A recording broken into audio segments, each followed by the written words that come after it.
Hello అండి. ఈరోజు మాది ములంకూర అండి. ములగాకు పప్పు కొబ్బరేనండి.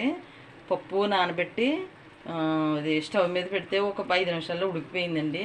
ఉడికిన తర్వాత అదిగోండి పప్పు స్టవ్ మీద ఉంది. ములగాకు ఏం చేసామంటే అండి, ములగాకు బాగు చేసేసి శుభ్రంగానే కొంచెం ముందుగా నూనె వేసండి, ఉప్పు వేసి కొంచెం పసుపు వేసి వేపేసామండి. అవి వేగిన తర్వాత ఎక్కువసేపు ఉడకక్కర్లేదు, ముందుగా ఉడకబెట్టేసాం కాబట్టి. అందుకని చెప్పేసి ఇప్పుడు ఆ పప్పులో వేసేసండి కొబ్బరికూర వేయాలి. ములగాకు మనకి ఒంటికి కూడా చాలా మంచిది కదండి, ఆరోగ్యానికి చాలా మంచిది. ఇది కొబ్బరికూర తీసండి, కొబ్బరికూర వేయాలి. అప్పుడు కారం ఇవన్నీ వేసి ఉడకబెట్టి తర్వాత చూపిస్తాను మీకు. ఇదిగోండి ఇందులో వేసేస్తుంటా.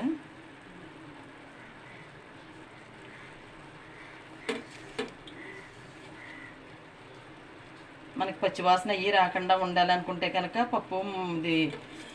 పప్పులోనండి నీళ్ళు చాలా తక్కువగా వేసుకోవాలండి. పొడిపొడిలాడుతూ ఉంటేనే చాలా టేస్ట్గా ఉంటుంది. ఇదిగోండి పప్పు మీద ములగాకు వేసేసాను. ఇప్పుడేమో ఇది కొబ్బరికూర వేయాలండి.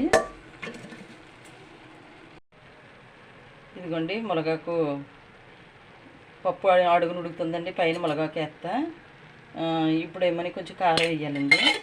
కారం వేసి పైన కొబ్బరికూర వేయాలి.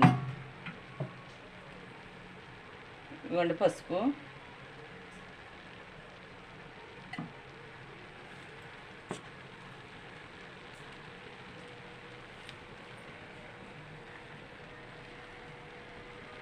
కొబ్బరికూర వేసేసండి. బాగా ఎగిరిపోయిన తర్వాత అప్పుడు తాలింపు వేసుకోవాలి.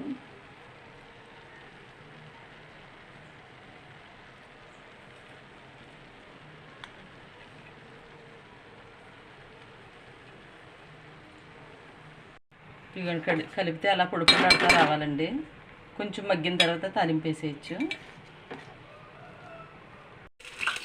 ఇవన్నీ పప్పు మునగాకు అయిపోయిందండి, తాలింపు వేస్తున్నాను. ఇవన్నీ పోపు వేస్తున్నాను. ఎల్లుల్లిపాయలండి, ఇవన్నీ జీలకర్ర, ఆవాలు, ఎండుమిర్చి, కరివేపాకు అండి. ఇవి ఎల్లుల్లిపాయలు వేస్తున్నాయి.